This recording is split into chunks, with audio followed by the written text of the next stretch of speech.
De volta na tua programação do Gospel Mania, 17 horas 40 minutos, como a gente vinha anunciando já aí desde a semana passada, né, que estaríamos hoje conversando com a pastora Fernanda e com o Dr. Cláudio. Nós que começamos o nosso hall de entrevista com os candidatos exatamente no dia 7 de setembro, com o Betinho e com o Fábio, e aí de lá para cá se passou já vários e vários candidatos a vereadores, e todos no anseio, né, de explanar suas ideias, de falar o que pensa e o que tem em mente sobre São João Batista. Então a gente tem o maior prazer hoje de estar recebendo aqui a pastora Fernanda e o Dr. Cláudio, que concorrem são os nossos prefeituráveis aí pelo PSC, Partido Social Cristão aqui de São João Batista. Enfim, o Brasil inteiro se organiza por uma eleição um pouco diferente, né, visto da pandemia, e esse ano sempre há aquela grande agitação em todos os municípios brasileiros, né, em prol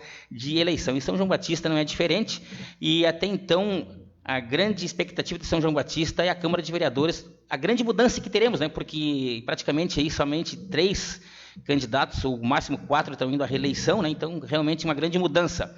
E com o mandato de 8 anos do prefeito Daniel, né, também teremos mandatários novos a partir de 2021. Pastora Fernanda, prazer imenso recebê-la, a senhora, o Dr. Cláudio, e eu deixo vocês bem à vontade para se apresentarem, nome, estado civil, origem, enfim. Ah, é?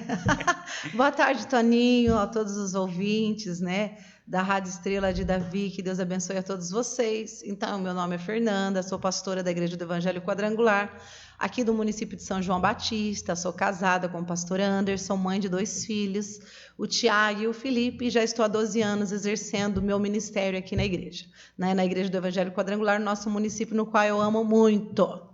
Muito bem, a senhora paulista de coração e catarinense, aliás, paulista de nascimento e catarinense de coração. Isso, né? A gente tem um pouquinho de cada. Ontem eu estava lá vestida de prenda, né? Comemorando o Dia do Gaúcho ali na igreja. Então eu fui em homenagem a todos os gaúchos lá da igreja, né? Então eu vesti ali de prenda. Sou paulista do interior de São Paulo, de uma cidade chamada Bauru. Moro aqui em Santa Catarina já faz um bom tempo, né? Fui primeiro para Porto Belo e depois de Porto Belo, então eu vim aqui para São João Batista, essa terra que eu amo demais. Sabe que hoje, quando eu olhei a tua foto toda de prenda, né? Eu estava brincando com a Morgane, e ontem eu levei um puxão da orelha do meu pastor, né? Porque se tem uma coisa que eu sempre digo, que a gente tem que amar o lugar que a gente vive, enfim, a gente mora aqui, a gente gosta daqui, a gente labuta por coisas boas daqui, mas tu nunca pode perder as tuas origens, né? E aí ontem eu, que sou um gaúchão nato, assim, que sempre andei, a grande parte da minha vida piochado, ontem fui pro culto sem pioche, né? Então o pastor me chamou a atenção. E, enfim, chamou a atenção de toda a gauchada, que a grande parte da nossa igreja é gaúchos, né? Enfim. Doutor Cláudio, prazer em recebê-lo também. O prazer é todo meu. Uma boa tarde a todos os nossos ouvintes, né?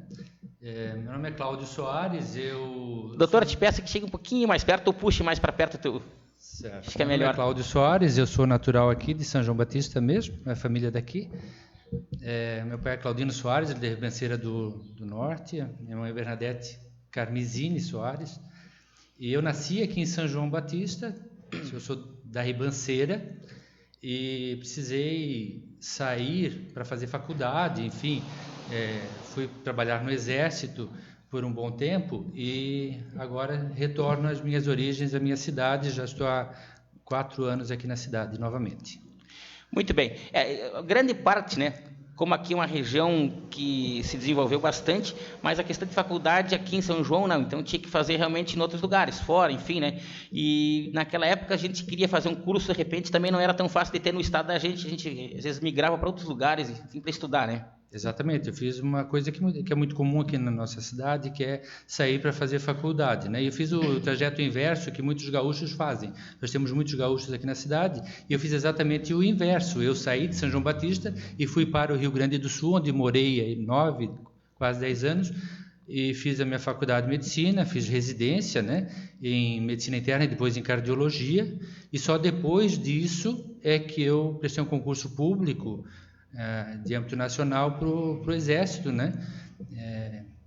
E ingressei nas fileiras do Exército E depois, por uma questão militar mesmo, eu acabei indo para a região norte, porque o militar ele não escolhe onde ele quer morar. Ele precisa cumprir uma missão, ele tem que estar disponível 24 horas por dia para a missão militar em qualquer região do território nacional. E na época, o que o Exército precisava era um cardiologista lá na região amazônica, em Porto Velho, Rondônia, e para lá eu fui designado e para lá fui cumprir a missão, e por esse motivo eu tive que me ausentar de São João Batista, da minha família, tive que me afastar dos meus amigos, do lugar onde eu nasci. E agora que eu já estou na reserva, né, eu retornei à cidade e para poder participar da vida da cidade mesmo, né? Acho que o objetivo maior de eu ter ficado tanto tempo longe, de ter estudado tanto e de ter trabalhado tanto, é agora poder voltar e contribuir um pouco para a nossa cidade. Isso é uma, digamos assim, uma missão cumprida. A ideia é a gente, quando retorna, geralmente quando a gente volta para casa, a gente quer fazer o melhor para a nossa casa, cuidar da nossa cidade, né? E uma das maneiras, a política ela proporciona isso. Eu sempre digo que a política ela proporciona tantas coisas boas para a vida das pessoas, né? Então, eu já lhe parabenizo assim, pela essa disposição que o senhor chegou aqui, já está se colocando a um pleito tão importante e tão diferente esse ano, né? Vamos ter aqui em São João, parece que até inédito, 5 candidatos a prefeito e tendo pela primeira vez, acho que também uma mulher concorrendo a esse cargo tão importante. Pastora Fernanda, o que te motivou a colocar o seu nome à disposição como pré-candidata por São João Batista? Então, Raninho, essa pergunta aí é a pergunta que a maioria das pessoas sempre me fazem, né? Como você, uma pastora, uma mulher de Deus, vai se envolver na política? E então eu quebrei todo esse protocolo aí e em 2017, todas as vezes eu assumi o partido, o PSC, eu nunca tinha me envolvido em nenhuma política, não fui filiada a nenhum partido, mas quando eu morava em Porto Belo até, não é que eu me envolvi na política, mas é uma coisa que sempre me atraiu. E quando eu cheguei lá até, eu cogitei em, quem sabe, colocar meu nome à disposição para ser uma vereadora, porque eu sou muito comunicativa, conhecia muitas pessoas lá. Mas aí eu vim para cá, assumi o município, assumi a... Não, de certa forma, assumiu a igreja do município, né? A igreja, né? E quando chegou a igreja, então, para que eu assumisse, eu cheguei no grande desafio, que eu peguei uma igreja fechada, fazia 10 meses que ela estava fechada, e quando eu assumi, então, só tinha eu, meu esposo e meu filho, começamos, então, a sonhar com uma nova igreja, e aí hoje nós construímos essa igreja e vivemos esse novo tempo.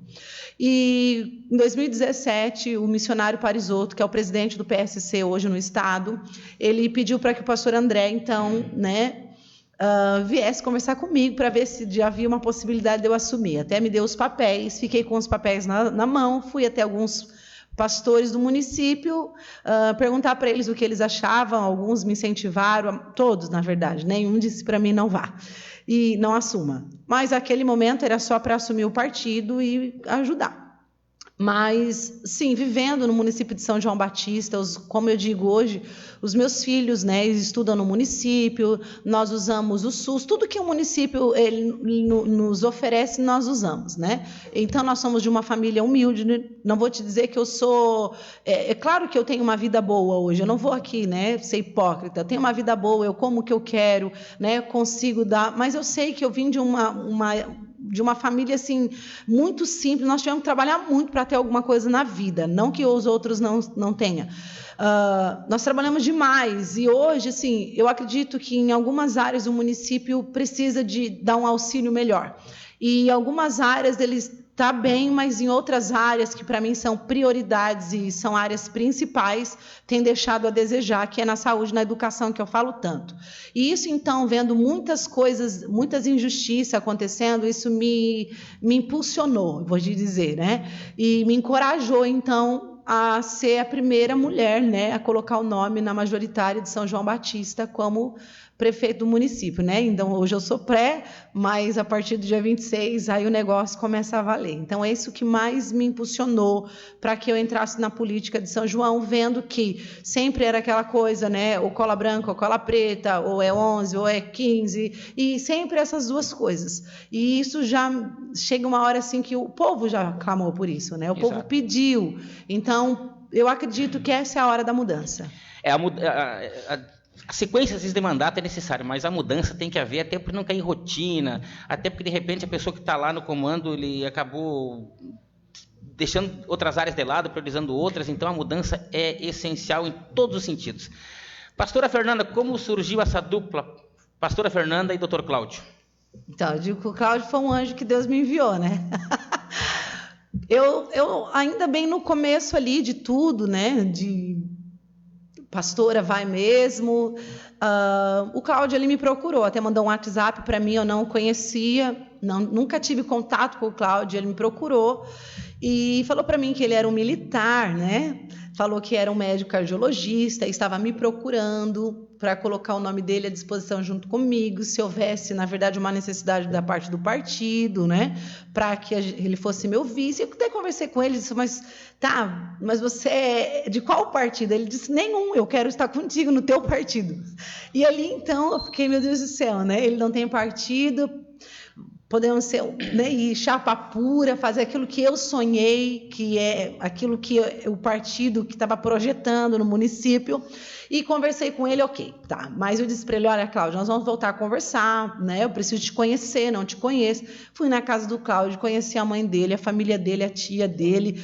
Assim, ó, é uma família apaixonante. E por tudo, o pai dele, em 72, né? Depois eu creio que ele vai falar, ele foi vereador aqui no município, e ele conversou comigo, a história dele, aquilo me moveu. Eu disse, olha, Cláudio, eu acho que, né, quem sabe Deus está nesse negócio, tu é um anjo que Deus enviou. E aí a gente conversando com o partido, todo mundo ali, e foi um encaixe assim, foi muito natural, Toninho. Nós não fizemos proposta nenhuma para nenhum lado, foi natural e aconteceu, e hoje nós estamos juntos, ligados. Foi dessa forma. Doutor Cláudio, quando o senhor retornou para cá, e o seu pai, enfim, a sua família teve uma história na política aqui em São João, ocorreu assim de o senhor procurar outros partidos? O senhor pesquisou essa questão de outros partidos? Ou o senhor já foi direcionado no PSC? Já. Na verdade, assim, eu nunca fui filiado a nenhum partido, nunca concorria a nenhum cargo eletivo de política partidária, né? Eu já participei de eleição de órgão de classe, né? Já participei de eleição, fui por 2 vezes eleito conselheiro do CRM, lá em Rondônia, onde eu trabalhava, mas aí é uma eleição em que são os médicos que votam, não é uma eleição de política partidária, né? Participei também da eleição da Unimed, fui conselheiro de administração da Unimed, fui conselheiro ético da Unimed também, e isso é tudo eleição, mas é votado pelos colegas, pelos pares, pelos colegas médicos, e não política partidária. Então, política partidária mesmo é a primeira vez que eu participo, né? E na ocasião em que eu procurei a Fernanda, já tem um bom tempo, me aproximei mesmo pelos princípios, né? Princípios cristãos, e pelo, assim, o que eu ouvi falar da Fernanda, e eu pensei, eu tenho que conhecer essa mulher.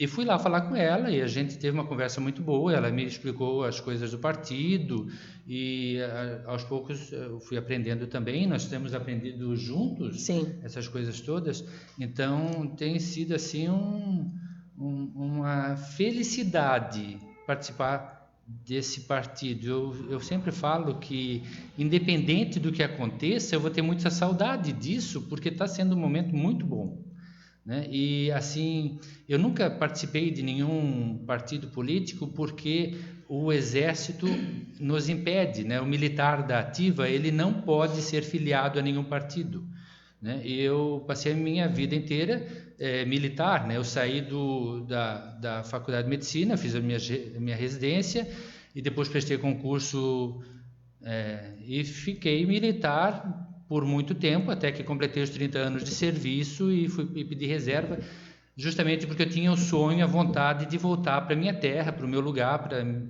onde estavam a minha família toda, o meu pai morava, enfim, eu tinha vontade de retornar para cá. E como o militar da ativa não pode ser filiado a nenhum partido, eu nunca me candidatei a nada. E agora que eu estou na reserva e que tenho tempo disponível, eu estou exercendo esse direito, que é um direito de cidadão. Isso faz parte de exercer a sua cidadania, né? Por isso que eu, hoje, com a Fernanda, estamos nesse partido para fazer a diferença mesmo, né? E a gente tem a noção exata da importância que tem um representante para melhorar a vida das pessoas. E eu acho que é por isso que a gente está tão imbuído em conseguir chegar lá, e eu acredito que a gente tem todas as chances de chegar, se Deus quiser, e Ele há de querer. Né? Então eu estou com o meu nome à disposição, a Fernanda também, no sentido de que a gente possa deixar essa cidade melhor. E é só por isso que eu estou aqui. Uma das coisas para te deixar um lugar melhor é a política, né? Porque a política ela tem o dom de realizar o sonho das pessoas. As pessoas sempre, por bem que elas vivem, elas têm um sonho na vida. E a política ela tem esse dom. Tem gente que diz que não gosta de política,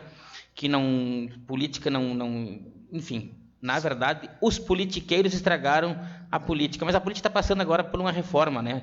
Como médico, sempre trabalhei muito e pude ajudar muitas pessoas, e a Fernanda também como pastora, diariamente a gente ajuda uma pessoa ou outra, isso é uma rotina da prática médica e também da prática espiritual, né? Espiritual de um pastor. Mas a gente sabe, a gente tem a noção exata do quanto mais a gente vai poder ajudar as pessoas se a gente tiver imbuído de um cargo público desse nível. Exato.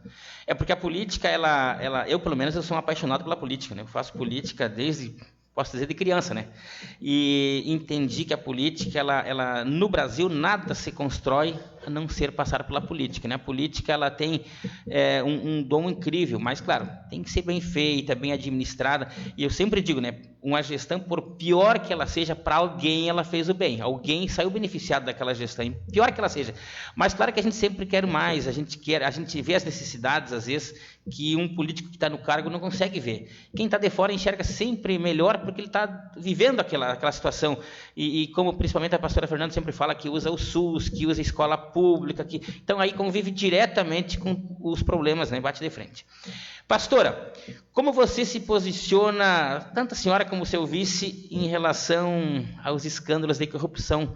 E a gente está vivendo no nosso estado, que eu achava que jamais a gente ia ver isso, um impeachment, né? O governador sendo impeachmentado, e o que mais me entristece, né? O que mais me entristece disso tudo, porque um impeachment maior é aquele lá dos respiradores, né? Dos 30 milhões que foi para uma empresa Veiga Média, uma empresa fantasma, sim, enfim e tal, todo aquele processo ali, e aquele impeachment nem foi ainda a trâmite, e aquele lá não cai a vice, e esse agora que está indo cai a chapa, né? Cai vice junto. Esse foi de um aumento aos procuradores da Justiça, e eu digo assim com muita propriedade, porque eu vi o Carlos Moisés discursando em Tijucas, quando tinha o projeto de asfaltar principal ali a Beira-Rio, e ele com aquele discurso de economia, eu só vinha na cabeça dele economizar, e daí ele me dá um aumento de 700 mil a mais da folha, enfim, ele famoso lobo em pele de cordeiro. Aí, mas sabe o que me entristece de tudo isso? Que quem pode assumir o governo de Santa Catarina é um deputado também enrolado na corrupção. Um deputado que está aí com N problemas. E se cair o governador, esse sujeito vai ser o governador interino, mas enfim, vai ser. Então, na verdade, Toninho, tem coisas que não está sobre as nossas mãos, não tem como...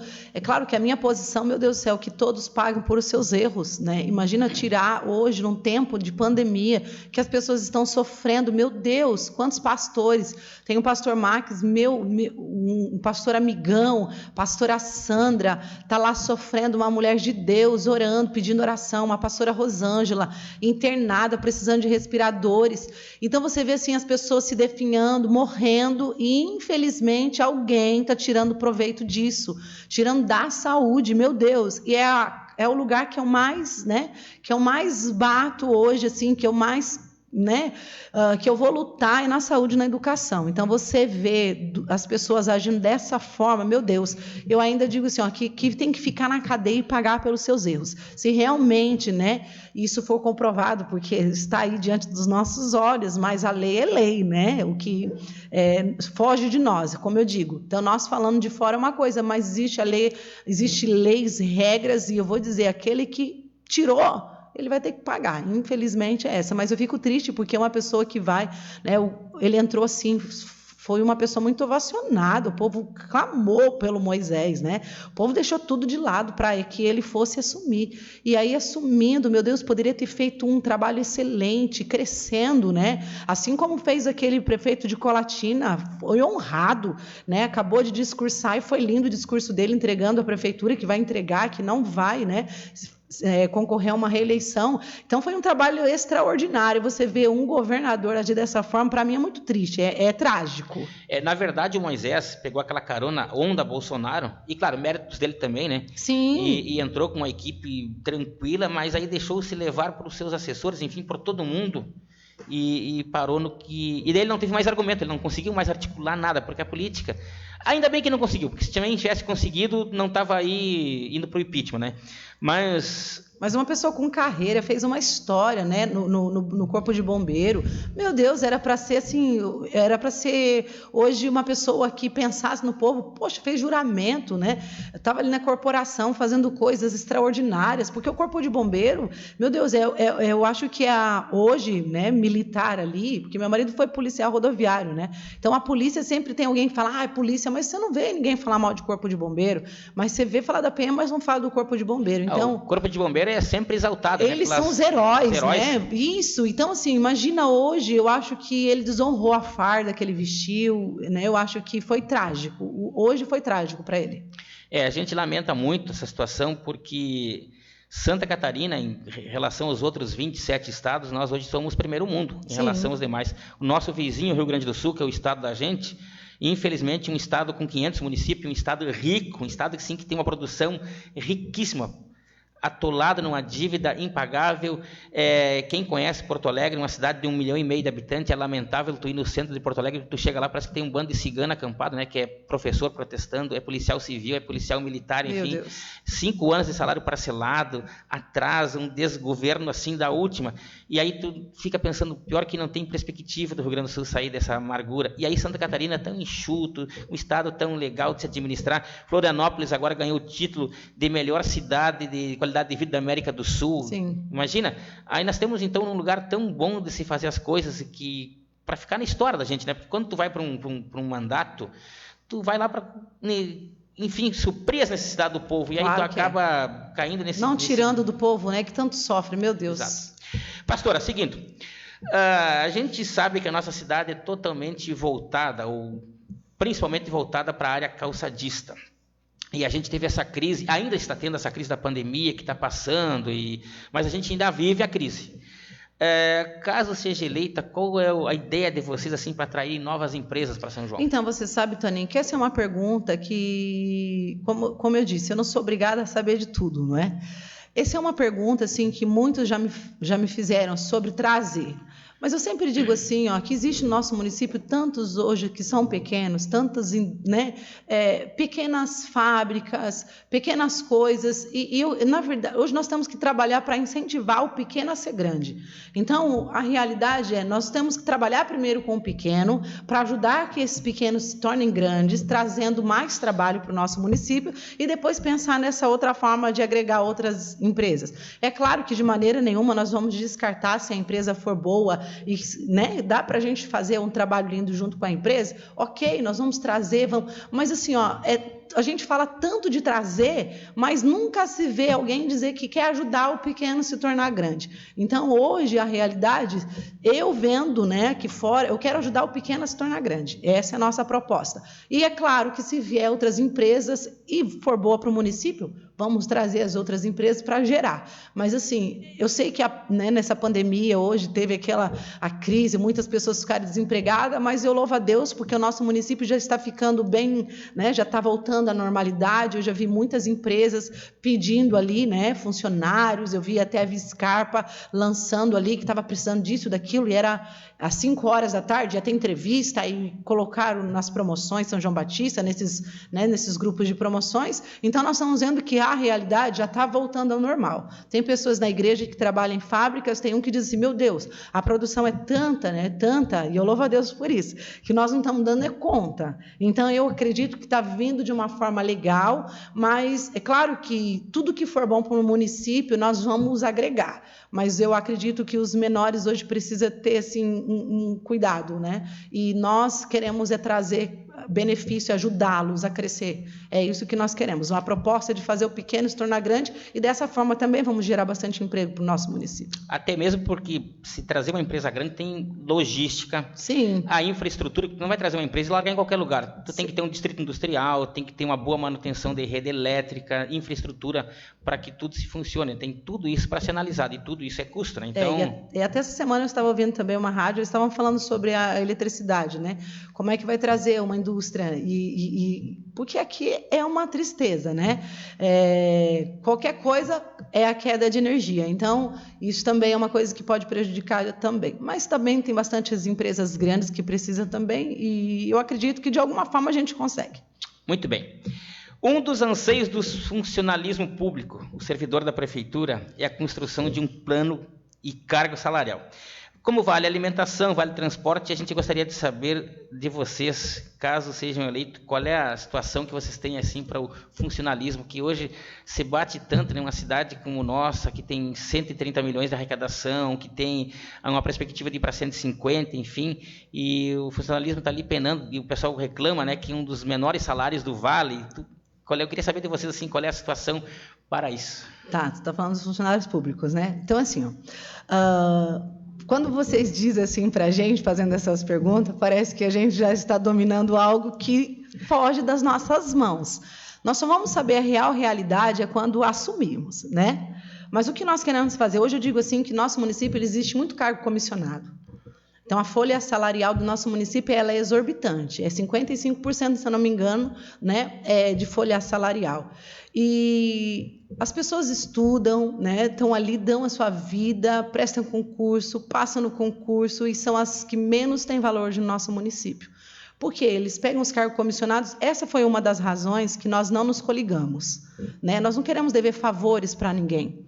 E eu vou te dizer, Toninho, que nós estamos entrando numa política totalmente diferente mesmo, porque o nosso partido é pequeno, então nós não sabemos nem se vai chegar para nós algum benefício, né? Se vai vir algum pedaço de fundo, nós não sabemos o que vai acontecer. Então nós estamos bem tranquilos, porque nós não queremos hoje, nós não vamos comprar ninguém, nós não vamos fazer nada dessa forma para que a gente consiga fazer algo em benefício para o povo justo. Né? Então, por que você não se coligou, pastora? Porque toda a coligação é aquela... Ninguém vem me procurar, porque eu não tenho muito o que oferecer. Mas, assim, se a gente se coliga, é aquela coisa que a gente tem que ficar devendo favores. Vem comigo que eu te dou uma coisa. Vem comigo que eu te dou outra coisa. Aí você tem que empregar pessoas, agregar essas pessoas que muitas vezes estão ali sem fazer nada, ganhando horrores, e aquele funcionário público, infelizmente, ele está ali com sem uma perspectiva, né? Aquilo ali... Então, assim, a pessoa está ali, pode produzir muito mais, mas eu acredito que um incentivo faz com que ela produza mais e que a gente consiga trazer benefício para esse povo. Então, uma coisa eu não vou ficar falando que eu vou trazer isso, aquilo, mas uma coisa eles vão ser valorizados como nunca foram. E até mesmo, eu quero aqui abrir um parênteses, agora abre aspas, né? Sim. A gente sabe que para se montar uma coligação, ninguém vai oferecer um partido a não pedir nada, ou uma garantia. Sim. Ainda mais agora que a política mudou e que tu tem que ter nominata própria, eu te apresento lá 12 candidatos ou 14 candidatos, eu não vou te apresentar de graça. Eu tenho que, e também aquele pessoal que está comigo para concorrer, ele também tem uma esperança, eu também não posso mentir para eles também têm que ter uma garantia. Então, ali já morreu com 14 empregos para mim, só para mim, para minha coligação. E tu imagina quando você tem 6 ou 7 partidos juntos. É bem isso. Tu tem que te comprometer no mínimo com 150 pessoas na hora, né? Aí você imagina 150 pessoas que você não sabe se realmente compete para aquela função, e aí você agrega elas, e aqueles que estudaram, que pagaram alto preço, eles vão estar ali de qualquer maneira. Não, nós não queremos fazer dessa forma, e é por isso que nós estamos sozinhos. Eu digo, né? Com Deus, com o povo, com a verdade. É assim que nós estamos. E, bom, vamos para outra pergunta, então. Sabemos que houve avanço na atual administração, mas, na sua opinião, quais os setores de serviços públicos que poderiam ser melhorados e de que forma, chegando lá, você pretende melhorá-los? Então, eu vou bater sempre nos mesmos, né? Saúde e educação. Hoje mesmo, estou apavorada. Hoje mesmo até publiquei uma senhora chamada Ieda, ela disse, pelo amor de Deus, alguém me ajuda, porque eu estou muito triste com a saúde do nosso município, que eu já liguei 3 vezes, pedi para alguém me ajudar, o meu não tem médico, ou não conseguiu médico, até compartilhei no meu Facebook, eu disse, por favor, as autoridades, façam alguma coisa, porque para o povo chegar assim numa rede social e falar dessa forma, é porque eles estão desesperados, precisando de ajuda. E também vi um pré-candidato, que é até do PP, né, ele vem pelo 11, ele é obreiro da minha igreja, o Elisandro, ele estava até, se emocionou, chorou bastante ali na saída do hospital do nosso município, dizendo que a mãe recebeu alta e não consegue nem andar, deram só uma medicação e deram para ela ir embora. Mas como deram para ela ir embora? Não, ele não sabe o que a mãe tem. Então, a ambulância está lá parada e não pode levar a mãe embora, e ele vai ter que juntar a mãe, colocar dentro de um carro para levar para casa, e a mãe está... Né, de uma forma que nem consegue andar. Então, assim, ele fez um vídeo ao vivo na frente do hospital, dizendo do descaso do hospital. Então, não é que a gente queira falar mal, por favor, eu quero que as pessoas entendam. Nós queremos, assim, eu já vivenciei várias coisas no hospital do município, várias coisas mesmo, coisas assim que parece até brincadeira, né, de chegar uma pessoa ali caindo, desmaiando, e foram pedir um aparelho para medir a diabetes e não tinha aparelho no hospital. Aí o aparelhinho, gente, que a gente tem na farmácia, que a gente tem em casa, né, que até as pessoas que têm diabetes recebem do governo. Então, não tinha no hospital, e a mulher estava ali, quando foram medir a diabetes, uma enfermeira ainda, né, e eu louvo a Deus pela vida dessas enfermeiras que estão trabalhando, dando a sua vida ali. Ela saiu desesperada, dizendo, olha, eu preciso ir na casa da minha avó, porque a minha avó ela tem diabetes, e eu vou ali pegar o aparelho. Ela foi, pegou o aparelho e mediu, já estava, não mostrava mais, de tão alta que estava. Então, assim, várias coisas que aconteceram agora mesmo, o Marcelo fez uma cirurgia, né? Foi ali, sofreu um acidente, foi no hospital aqui do nosso município, faz o quê? Uns 2 meses, 3 meses, Cláudio? Sim. Uns 2 meses, 3 meses atrás, agora ele foi no hospital do município, chegou ali, ele sofreu um acidente, ficou ali em observação por um período do dia, tá? Não dormiu lá, só passou por um período e o médico disse para ele ir para casa, e ele foi para a casa dele.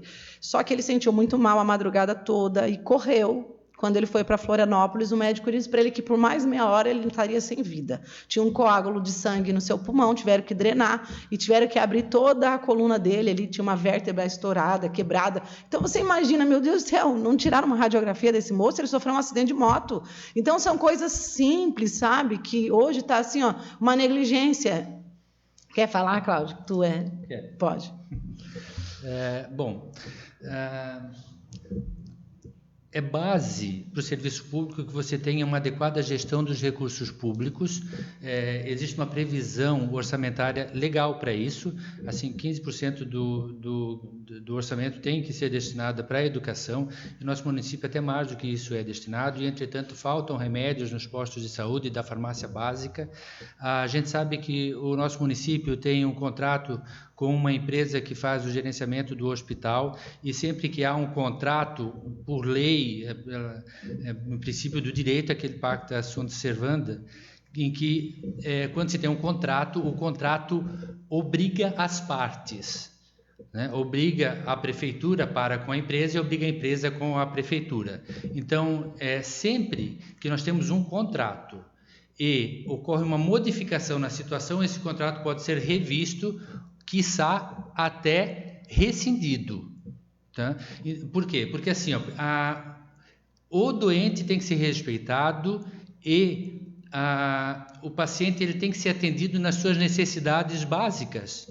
Então, assim, não é admissível que uma pessoa fique num hospital por semanas aguardando um procedimento que não é realizado. Então, assim, precisa ter resolutibilidade das coisas. Não adianta nada eu encher a cidade de faixas azul, lá no Novembro Azul, e não ter o remédio para próstata no posto, ou o doente ficar esperando 6 meses para fazer um exame de próstata. Então, falta muita organização. Então, havendo necessidade, né, considerando que nós tivemos uma pandemia e a situação dos hospitais e postos de saúde continua a mesma praticamente, considerando que a nossa população praticamente aumentou de forma significativa e não tem nenhuma modificação nesse contrato, eu acho assim bem possível que a gente vá avaliar e organizar tudo o que está por ser organizado. Então, assim, no meu pensamento, as coisas têm que ser bem organizadas, tem que ser correto. Precisa remédio ali? Tem que ter o remédio ali. Se é um doente... a principal causa de morte no nosso meio, não considerando a pandemia, porque tem muitas outras doenças, eu que sou médico, que sou cardiologista, eu sei que se morre de muitas coisas e não só de coronavírus. Assim, para você ter uma ideia, no ano passado, em 2019, foram 170 e poucos mil casos de morte por infarto. E o que leva a infarto é hipertensão, diabetes, sedentarismo, enfim, uma série de doenças, né? Então não pode faltar remédio para hipertensão, não pode faltar remédio para tratar diabetes, né? Então eu acho que essa medicina precisa melhorar nesse aspecto, no sentido de oportunizar as pessoas que façam uma adequada prevenção, né? Que faça esse suporte básico. Então, o doente precisa ser respeitado e as suas necessidades precisam ser atendidas. Então, acho que isso é a base, isso é que nós vamos precisar já de início começar a arregaçar as mangas e fazer, se nós chegarmos lá, e eu tenho fé que a gente vai conseguir. E assim, o hospital hoje, ele não é interligado aos postos, né? Ele é separado, então isso também dificulta muito hoje. Porque imagina, a gente da comunitária, ela vai na sua casa, ela pega o seu laudo, ela pega ali tudo que, né? Ela pede ali as informações básicas, se alguém é hipertenso, de que maneira. Então são coisas básicas. Aí você imagina, leva para o posto, só que chega lá no hospital, como não é interligado, então lá no hospital você vai ter que dizer tudo o que você é. Então hoje nós vemos assim, cidade como Porto Belo, meu Deus, é tudo interligado. Quando um paciente chega no hospital, ele já sabe quem é o paciente, já sabe até o que o paciente tem. Por quê? Porque está tudo ali. O histórico do paciente está ali. Então no nosso município hoje, infelizmente, parece que é muito desorganizada a saúde. E também a educação, né? Que são, meu Deus do céu, que a educação no município é precária. Você imagina que conversando com algumas professoras, dizendo para mim, nós tivemos que comprar o nosso próprio material escolar, poxa, nós tivemos que comprar o nosso canetão para escrever na lousa. É a mesma coisa de pegar uma faxineira e dizer, tu vai limpar minha casa, mas aí tu pega lá, compra que boa, você compra o sabão que tu vai usar, compra e traz. Então isso para nós é inadmissível. Eu digo que os valores hoje estão trocados. O que merece valor não são valorizados e os que menos merecem os valores estão sendo valorizados. Que é nisso que eu digo que é o cargo comissionado, porque isso tem, olha, e hoje tem esses professores aí que estão trabalhando, dando a sua vida. Gente, eu conversando com algumas professoras, eles estão assim perdidos também. Você imagina, chegou a pandemia, muitos não sabem, é tudo novo, é para as crianças, é para os professores. Então assim, os professores são heróis, ninguém chega em lugar nenhum sem antes passar numa sala de aula. Então toda a formação que existe hoje, acadêmica, qualquer formação, é porque passou por uma sala de aula. Então os professores, eles têm que ser honrados em todo o tempo, gente. E hoje nós vemos assim um descaso com os professores do nosso município e nós devemos olhar com todo carinho. Eles precisam de uma sala de aula, de material legal, eles precisam que tenha escolas, na verdade, para que eles consigam trabalhar, não socar 30 crianças dentro de uma sala e achar que eles são obrigados. Por favor, isso é um descaso que estão fazendo com os professores. Então é nessas áreas assim, Toninho, fui lá para o Arataca, Tigipió, né? Tu chega lá em cima, eles estão assim, o povo está assim dizendo que eles estão deixados de lado, que tá certo, né? Um distrito de São João Batista, mas tem que ser, né? Tem que as pessoas olhar com bons olhos para aquele povo. Meu Deus, você chega lá, senta numa casa, eles contam história para você, você diz como é que o povo consegue abandonar eles assim? Então eles se sentem abandonados também. Lá é um lugar que a gente precisa também ter um olhar assim bem especial.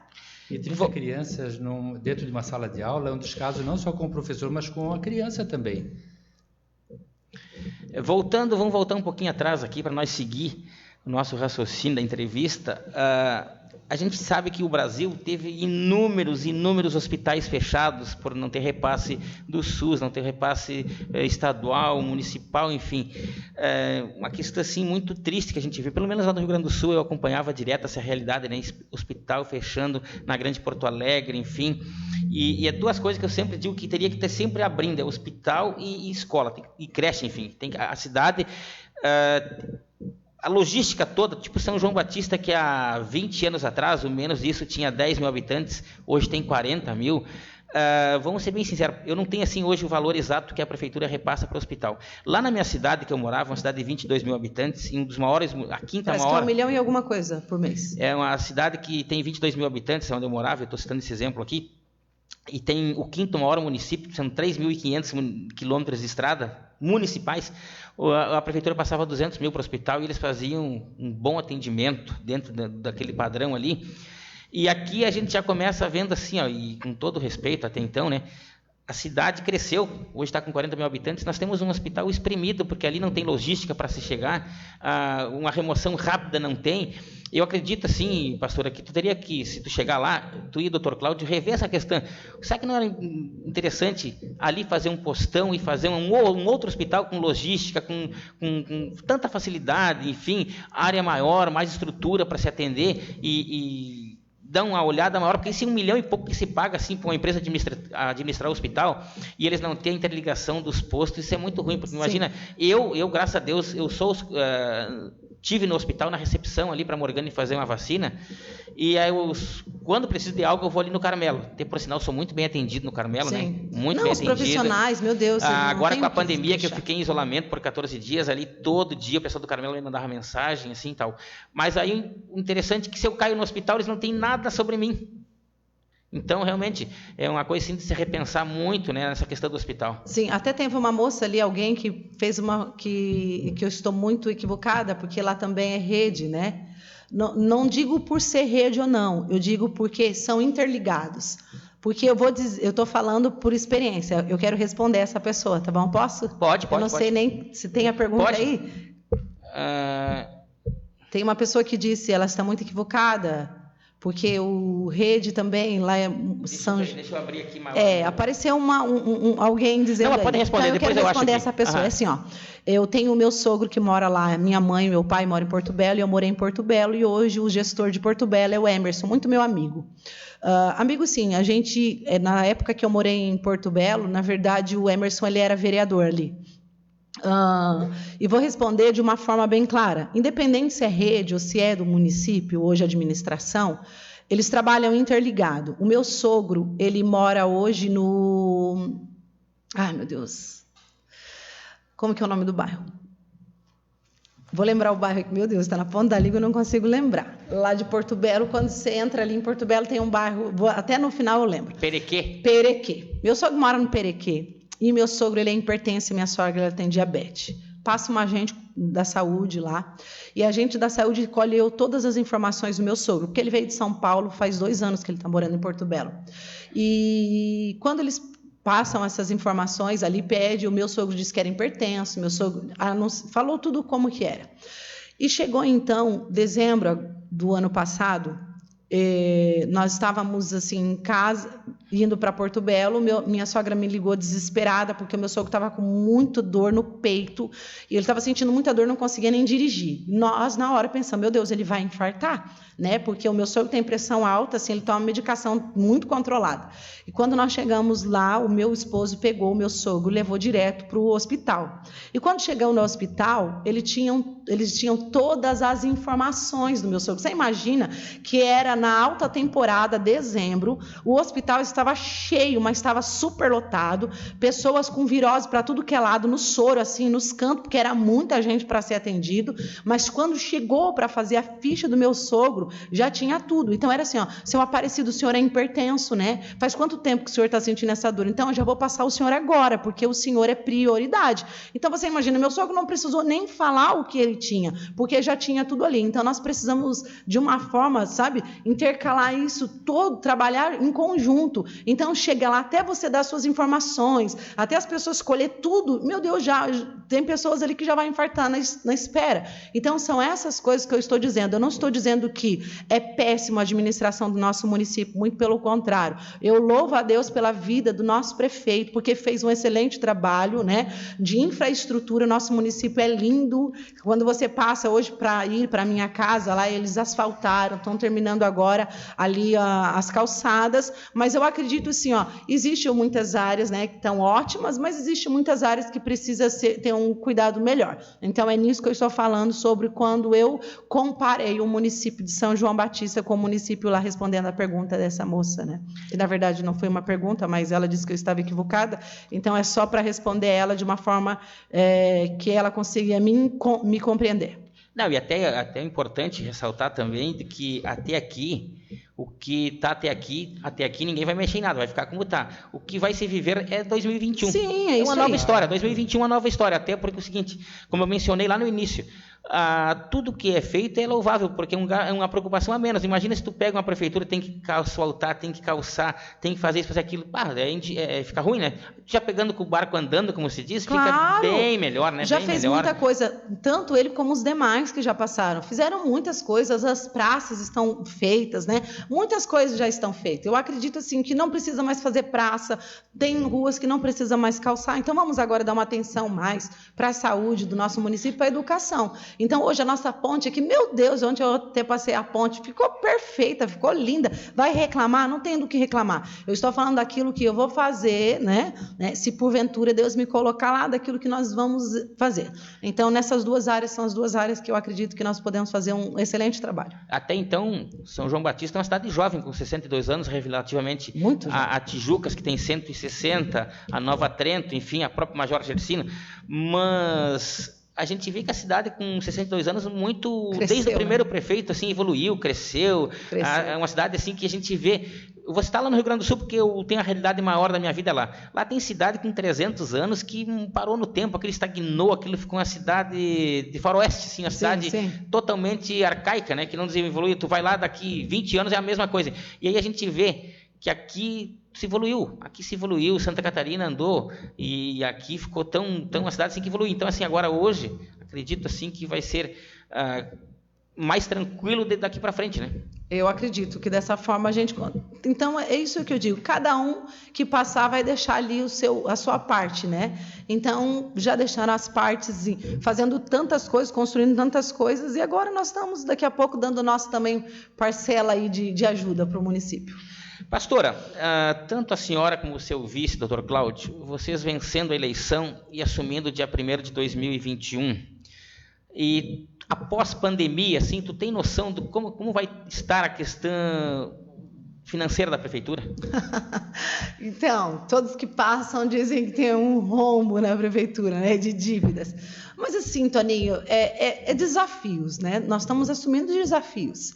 E eu acredito que vai ser um grande desafio, mas nós estamos preparados para assumir isso aí, para assumir esses grandes desafios. Então, independente de como vai estar, nós vamos trabalhar, nós vamos buscar, nós vamos correr atrás para realmente, né, conseguir sanar todas essas dívidas. É claro que nós não vamos conseguir, porque essas dívidas são de longas datas, né? Parece que até os demais que vierem, né, vão ter essa dívida ainda, se eu não me engano. Mas nós vamos ali fazer o que nos compete a fazer, pagar. Eu não imagino como deve estar, mas, né, muitos ali, o Betinho, o Fábio, que já está mais por dentro, por ser legislador, segundo o Betinho, o prefeiturável Betinho, parece que até 2035 ou 2040 que se estende essa dívida, né? Um parcelamento... Então não vai ser só para mim, né? Nem para o próximo, como se diz. Não vai ser para nós os próximos, né? Vai vir aí, tem muitos ainda que vai assumir isso aí. E é claro que a gente vai procurar de todo lado fazer aquilo que é para fazer. Diminuindo bastante os cargos comissionados, eu acredito que nós vamos fazer bastante coisa.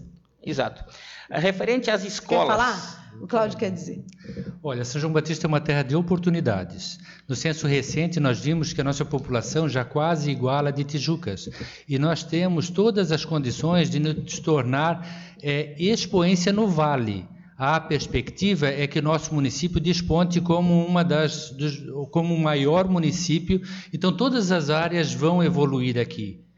Todas elas. E, com isso, a nossa arrecadação progressivamente vai melhorar.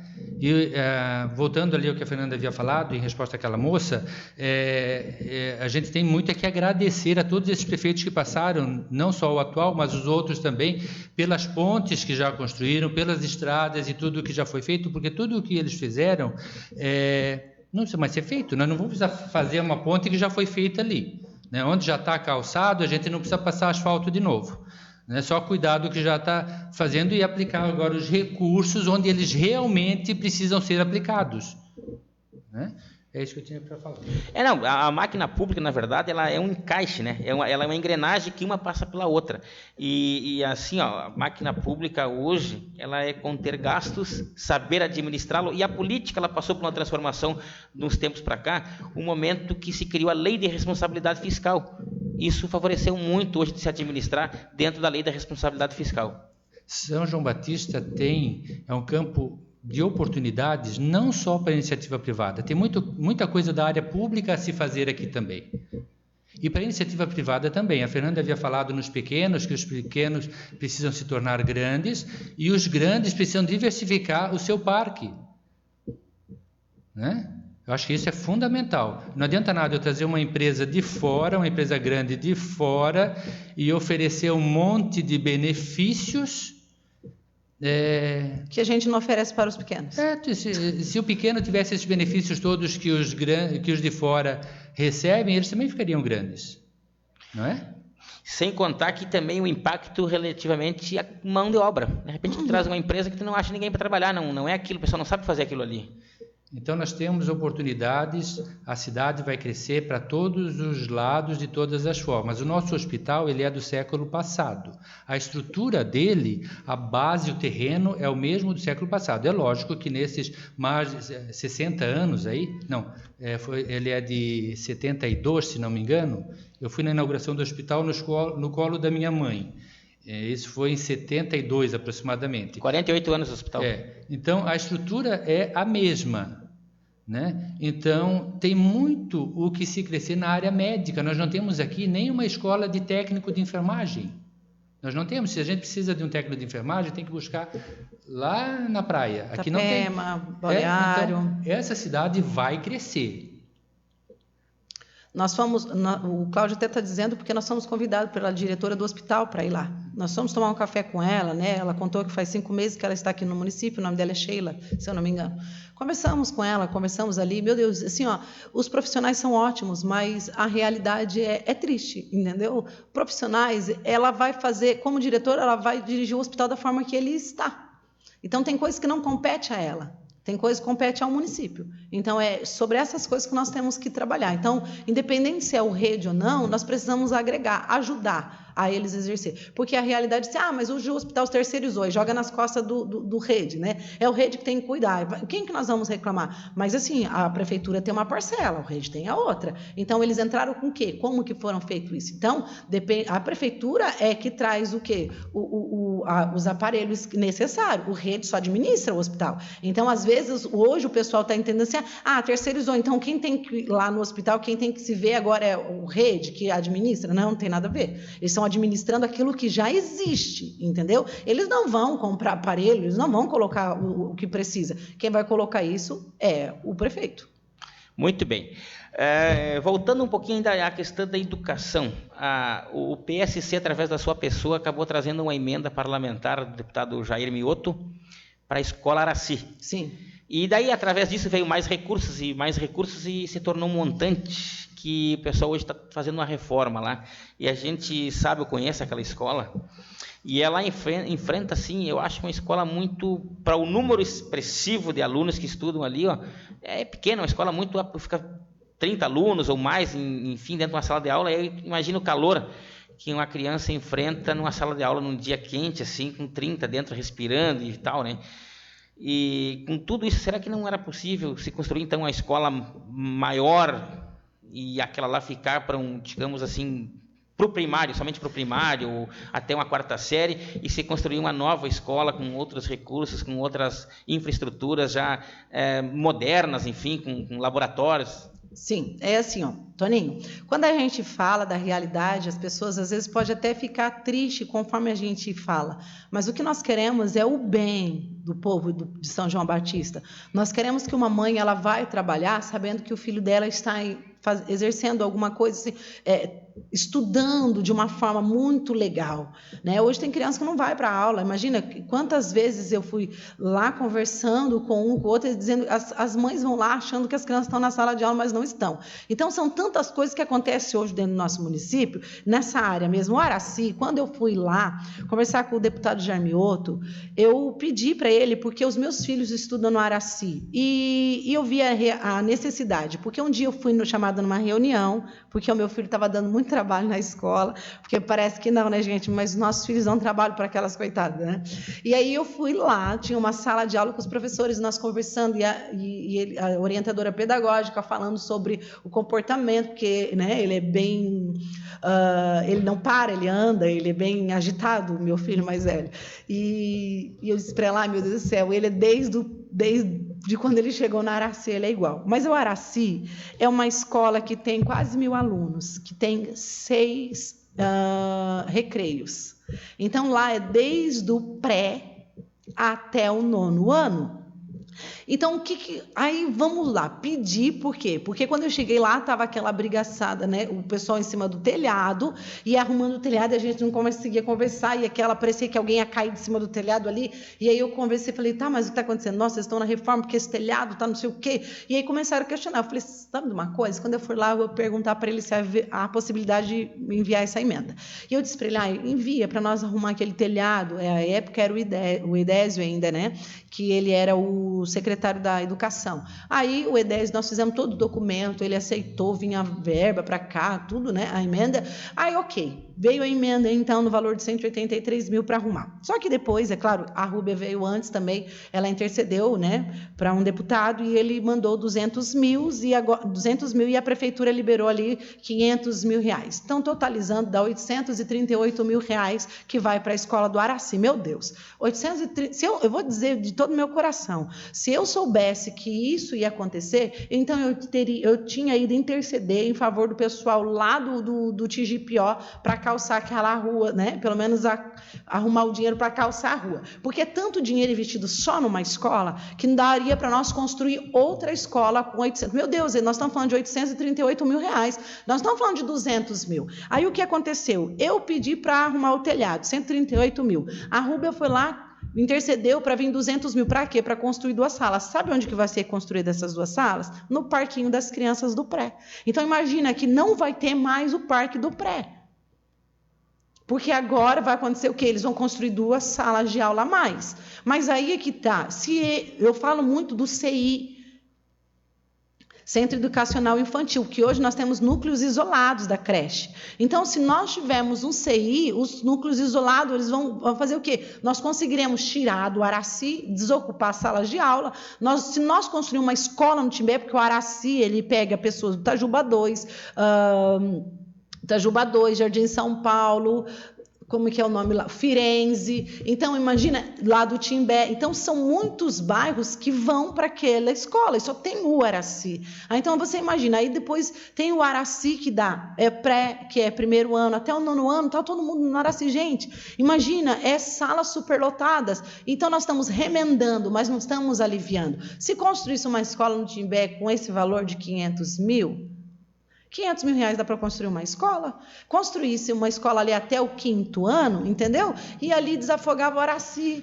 Aí o Araci do 6º até o 9º ano, tranquilo, poderia ter as salinhas ainda do pré. Mas assim, agora não. Como é que nós vamos investir 838 mil só numa escola, gente? É isso que eu me refiro, porque com uma escola daquele porte, com quase 1.000 alunos, aí tu imagina banheiros, refeitório... Meu filho disse que só tem um banheiro na escola, eu nunca entrei no banheiro. Ele disse para mim que tem um banheiro. Eu disse, é mentira? Ele disse, não, é um banheiro. Se como um banheiro, Tiago, não é igual na igreja, que tem 3, 4. Não, mãe, é um banheiro. Eu disse, não, só pode ser brincadeira. Aí tu imagina uma estrutura de crianças dessas para um banheiro masculino e um banheiro feminino. Meu Deus, não, absurdo isso, nem na igreja. O refeitório é pequeno, eu conheço a escola, né? Então, eu acho que colocaria ali tipo do primeiro, o pré até um quinto, sexto ano, e depois fazer uma estrutura maior em outra escola com outro parâmetro de escola, né, com laboratórios, enfim, laboratório de informática, uma brinquedoteca, enfim, aquela estrutura toda que uma escola precisa para ter um bom funcionamento, né? Então é nisso que eu falo. Nunca eu estou aqui para criticar a gestão atual de maneira nenhuma. Eu estou falando aqui de benefícios que a gente pode trazer para o município. Então não estou ofendendo, não, pelo amor de Deus, eu não quero que ninguém me interprete mal, porque eu não tenho inimizade com nenhum dos pré-candidatos, nem com o prefeito Daniel.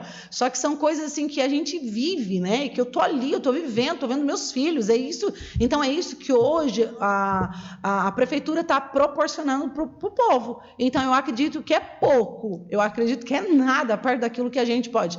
Para você ter uma noção, hoje a nossa cidade ela é cheia de indústria, a arrecadação ela é boa no município de São João Batista. Aí nós temos um município de 5.000 habitantes do interior de São Paulo que, na verdade, sobrevive de uma usina de cana-de-açúcar que tem lá, né? A cidade, o nome dela é Iacanga, e tem o filho do meu pastor, ele mora em Iacanga, que também é pastor da Quadrangular. E eu fui visitar ele bem na época de volta às aulas, antes da pandemia, e lá em São Paulo as aulas voltam antes do que aqui em São João Batista. As férias é antes também, né? Bem no começo de dezembro, mas volta ali, as férias ali volta em fevereiro, bem ali no começo. E eles começaram uma semana antes. Eu estava na casa do pastor Frank, dormi na casa dele e conversando. A esposa dele disse, amanhã o Arthur tem aula. Eu disse, tem? Ela disse, meu Deus, Fer. E lá em São João Batista eles dão todo o uniforme? Eu disse, não. Ela disse, eu falei, por que eles dão? Dão. Então, um município que tem... está em torno de 5.000 a 6.000 habitantes hoje. É muito pequeno o município. Bauru é 40 quilômetros daquele município, é muito perto. Então, você imagina que Bauru tem 460.000 habitantes, se eu não me engano, está por ali liberando os 500.000 habitantes já, porque cresceu demais. O comércio de Bauru ele é enorme. Imagina que tem 1,5 km só de calçadão coberto. Tá? Então, todas as pessoas que moram nessas cidades pequenas, eles não compram na cidade, eles vão para Bauru, porque a roupa é muito barata, que é perto de São Paulo, então tudo é muito barato, tudo é muito em conta, tem aqueles atacadão, é muito barato. Então, imagina que um município que não consegue, né, raramente eles compram ali. E como é que acontece coisas nesses municípios que não acontecem num município como o nosso, tão grande, que arrecada tanto? Aí você vê, quando eu fui olhar, ela disse, o material está aqui, o material escolar todo, a mochila, e eu vou te dizer que eles são pessoas bem financeiramente, que têm condição de comprar a melhor mochila para o filho, que têm condição de comprar o melhor tênis, né, para levar. Mas não, o município oferece. Então, tanto para aquele que não tem, como aquele que tem, o município oferece. Aí é o material escolar todo, eu estou falando de material escolar. Imagina que ela não comprou uma caneta para uma criança, ela não comprou uma borracha. O município deu todo o material escolar, o município deu a mochila, o município deu o uniforme, deu tudo para essas crianças. E aí você chega aqui em fevereiro, quando vai começar as aulas de São João Batista, uma mãe desesperada num grupo desses daí de Facebook, dizendo, eu tenho 3 filhos, não consigo comprar, e meus filhos não podem ir para a escola porque não tem material. Meu Deus, isso é absurdo para mim. Aí estava lá, onde que a senhora mora? Eu posso doar isso, né? O meu filho tem uma mochila que não serve mais. Gente, pelo amor de Deus, isso é humilhante para uma mãe. Vamos ajudar esse povo que paga tanto seus impostos, pelo menos a ter um benefício no nosso município. Porque é isso que nós estamos precisando, Toninho. Então, assim, na área da escola, né, eu acredito que dá para a gente construir. Meu sonho é construir uma escola no Timbé, para desafogar o Araci. E também nós temos aqui a escola do Alice, que também precisa desafogar, né? Quem sabe a gente construindo no Carmelo ali, tanto de fora quanto de dentro, a gente consegue ajudar, né, também a sanar essas escolas que tem desde o pré até porque são as 2 escolas que tem, né, até o 9º ano. E na verdade, né, doutor Cláudio, o senhor que trabalha nessa área médica, a educação é fundamental, porque a educação ela parte de um princípio que ela te abre caminhos para vários outros segmentos. E eu penso que uma educação bem planejada e bem investida no município, ela te poupa no saneamento, ela te poupa na saúde, ela te poupa em tantas outras coisas, né? Com certeza. E a Fernanda, ela tem essa indignação também porque ela vê os filhos dela nessa escola. Os teus filhos estudam no Araci. Né? Então, não é ninguém que chega contando para ela o que está acontecendo. Ela está vivendo a realidade ali e está vendo. Não, eu cansei dos meus filhos dizer assim, mãe, eu posso dar esse penal que eu não uso mais, eu posso dar para um menino que ali ele não tem. Então, assim, meu Deus, claro que pode dar. E assim, a educação é a base de tudo. Todas as áreas precisam de um bom professor. Quando eu era criança, e já faz bastante tempo, eu tive a sorte de estudar ali na Ribanceira do Norte, numa escola estadual isolada, que hoje já não existe, que era uma escola plurisserial. Cada fila de carteiras era uma série, tinha primeira série, segunda série, terceira série, e uma professora para isso tudo, que tinha o tempo disponível para educar todos os alunos ali, para ensinar todos os alunos. Então ali a sala tinha 8, 10 no máximo alunos. Hoje imagine uma sala com 30 alunos e uma professora que fica com 30 alunos, vamos dizer, 3 horas por dia. 3 horas são 160 minutos para uma professora. E com 30 alunos, ela vai poder dedicar apenas 6 minutos para cada aluno. Qual é o aluno que vai sair dali bem alfabetizado e aprendendo bem? Então, realmente, não pode ter tantas crianças na sala de aula. Isso aí é óbvio.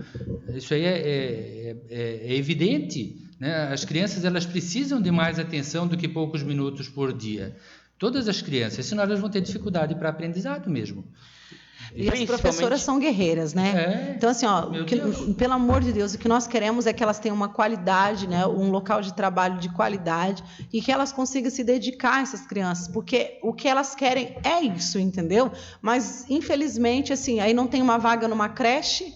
Aí vai no promotor, o promotor diz para aceitar a criança e deu. Aí como é que eu vou mandar um filho que, na verdade, assim, estou socando? Aí imagina uma professora, né, que não é nem professora, porque cuida ali da creche, mas está ali, prestou concurso, ou está ali, né, como se diz, contratada, vai ali, imagina que eu tenho 10 crianças para trocar, gente. Como é que eu troco 10 crianças? Como é que eu dou comida para todo esse povo sozinha? Então é muita criança, e as creches, assim, os promotores vão mandando ir, e vão indo e vão socando as crianças, aí é cheio de crianças. Tem essa questão, né, pastora, que hoje se eu vou ali e me inscrevo, meu filho não tem vaga, eu vou na promotoria, o promotor manda que me arrumem vaga. E acaba acontecendo isso. Aí você fica assim, como é que eu vou mandar meu filho para lá, né? Porque não tem o que fazer. A gente não quer fazer promessas, assim, não é essa a intenção, mas do jeito que está, com esse monte de aluno dentro da sala de aula, não pode ficar. Eu acho que isso faz parte do adequado gerenciamento dos recursos públicos. Nós precisamos aplicar o dinheiro onde realmente precisa ser aplicado. Eu acho que a base é isso. Aqui uma realidade muito diferente da nossa, e nossos vizinhos aqui, Tijucas é uma cidade que acho que aqui na região que tem maior número de escolas e creches, né? No período que eu trabalhei em Tijucas, a prefeitura inaugurou 2 creches padrão europeu, tanto toda a infraestrutura das 2 creches padrão europeu, sabe assim, uma no bairro Joá e outra no bairro da Praça, e eles estão praticamente ainda com demandas, né? Mas sempre tiveram ali igualitários, né? Se tinha uma demanda de 100, sempre tiveram vaga para 100, e assim mesmo, então o município comprava algumas vagas nas creches particulares, e eu sempre digo isso, né, com muita propriedade, que Tijucas, entre os 5.700 municípios do Brasil hoje, pode ter igual, mas melhor que Tijucas na questão da merenda escolar, não tem. E outra coisa que Tijucas tem, assim, lindíssimo, que é também a questão do uniforme e o seu desfile de 7 de setembro, né? 7 de setembro é um desfile que a gente teve no ano passado 7.000 alunos desfilando, e 7.000 alunos no término do seu desfile ganhou ali um refrigerante, ganhou ali um suco e ganhou ali um lanche, um pãozinho com mortadela e queijo, né? Eu estava lá e eu ajudei a distribuir. Então a gente vê assim uma realidade tão diferente da nossa aqui, né? E municípios praticamente iguais na questão de arrecadação, de população, enfim, né? Então um 7 de setembro muito bem valorizado pelo professor prefeito Eloy. Mas nós não temos o 7 de setembro aqui, né? Porque o desfile é do dia do município, aqui não temos 7 de setembro. Isso aí eu discordo totalmente, porque eu vou te dizer assim, que nós estamos quase encerrando o nosso horário aqui. Doutor Cláudio, senhor que foi militar, eu uma vez, pastora, eu fiquei um mês sem recreio, para minha maior tristeza, eu sou fanático para jogar futebol, né? E naquela época nós jogávamos no recreio. E um mês me deixou longe do futebol, para mim foi um tédio. E o que eu tive que fazer nesse um mês? Enquanto eu não soubesse a tabuada do 1 ao 10, de cor, salteado, eu não saía do castigo, porque na hora de um hino nacional, eu brinquei com um colega meu, na hora que estavam cantando o hino, eu comecei a brincar com um colega meu, nós estávamos tudo em fila cantando, e lá na escola que eu estava, era uma escola agrícola, nós tínhamos o hábito de todo dia cantar o hino de manhã, e a turma da tarde arriava a bandeira e cantava o hino também. E nós temos ali, naquela função ali, eu brinquei, empurrei um aluno, pronto, a diretora viu, um mês de... Bom, o prazo era assim, ó, não tinha tempo, enquanto não soubesse a tabuada, e eu levei um mês para poder passar a tabuada e fiquei um mês sem recreio. Então, nós que já vivemos num país que está tão longe, depois que o governo de transição militar entregou para o governo civil, se perdeu todo aquele amor, aquela educação moral e cívica que a gente tinha, aquilo foi cortado, não se tem mais aquele civismo de amor à pátria, enfim. Eu acho que o 7 de setembro é uma data assim, que impressionante. Impressionante. Então, já fica aqui de público o meu pedido para a Fernanda. Para voltar ao 7 de setembro, meu Deus do céu. Para que no 7 de setembro nós tenhamos um resgate desses valores cívicos, que a gente possa ter um desfile de 7 de setembro no dia 7 de setembro, como se faz no país inteiro e como deve ser. Eu digo assim, ó, que o desfile ali o desfile que é do aniversário, comemoração do aniversário do nosso município, pode ter igual, mas assim, ó, agora o 7 de setembro, meu Deus, eu lembro que a gente desfilava 7 de setembro, assim, era a maior alegria, a fanfarra ia, e até as igrejas ia naquele tempo, né, os pastores, cada igreja, a igreja católica participava, tudo, né, a gente se envolvia de uma forma tão linda. Porto Belo, meus filhos desfilaram muito 7 de setembro, e aqui nós não temos, né, essa cultura, mas é uma cultura que nós queremos resgatar. Eu me criei numa cidade de Santiago, onde que a minha mãe mora até hoje, minha família toda mora lá, e lá tem 4 quartéis. E teve um prefeito, inclusive Santiago, teve um prefeito chamado Francisco Gorks, que depois se elegeu deputado e faleceu muito novo num acidente. E nós éramos amiguíssimos, e ele, inclusive Santiago presenteou o Brasil com 2 projetos. Santiago criou um projeto chamado Minha Casa Melhor, que o governo Lula foi lá e pegou e criou a Minha Casa Minha Vida. Esse projeto saiu de Santiago. Teve um projeto na educação que o prefeito Francisco, agora que chamavam de Chicão, criou, que eu não me lembro como é o nome do projeto agora na questão da educação, que a presidente Dilma pegou, nem o nome trocou, ela deixou o mesmo nome do projeto. E aí no palanque, os quartéis desfilando e tal, e daí depois vinham as escolas e o prefeito também lá, questão do uniforme, lá ele dava uniforme para todo mundo, aí ele me dizia assim, olha só, Toninho, eu fico apavorado, como é que eu vou fazer para esse povo todo daqui a um tempo ter sua infraestrutura de vida, emprego, família, casa. Eu vou ter que trabalhar muito para fazer com que essa cidade se prepare para receber esses jovens na questão do emprego, na questão de toda essa infraestrutura Sim. que uma boa família precisa ter, né? Então, isso é fundamental. O 7 de setembro é uma coisa que me lembra muito isso. E nós vivemos uma crise moral e ética muito grande, não só no nosso meio, mas no país inteiro. E nós já temos agora um presidente militar que tem um civismo importante, mas o nosso país ele é feito de cidades e nós precisamos modificar e deixar as coisas melhores em cada município, né? Então eu acho que o amor à pátria, o civismo é um negócio assim basilar. Eu acho que tem que passar por aí a melhora de todas as coisas. Pastora Fernanda, doutor Cláudio, nosso tempo se foi, a conversa foi tão boa que foi fluindo. Foi embora. E eu quero deixar vocês bem à vontade para as considerações finais. Eu que agradeço, né, a oportunidade, então, da Rádio Estrela de Davi, que Deus possa abençoar vocês, espero, né, que tenha esclarecido algumas dúvidas aí do nosso povo de São João Batista, e para mim foi uma honra poder participar aqui, Toninho, que Deus te abençoe. Muito obrigado. A minha mensagem final é de esperança mesmo, de gratidão, né? E de dizer assim a todos que São João Batista é uma cidade gigante, é uma cidade que é capaz de vencer todas as dificuldades. Nós que somos aqui de São João Batista, nós temos capacidade e nós somos capazes de vencer qualquer dificuldade que venha pela frente, inclusive esse vírus que está aí, inclusive essas dívidas que você citou anteriormente. Nós que somos daqui temos a capacidade de resolver todas as coisas e vencer isso tudo. Muito bem, agradeço imensamente, pastora Fernanda, doutor Cláudio, espero entrevistá-los prefeito depois em 2021. Amém. Da mesma forma, eu também espero. Que vocês façam uma boa campanha, que vocês façam uma Amém. campanha assim maravilhosa, enfim, Obrigada. tá? E agradeço em nome da Rádio Estrela de Davi, a gente agradece muito a presença de vocês aqui, tá bom? Amém.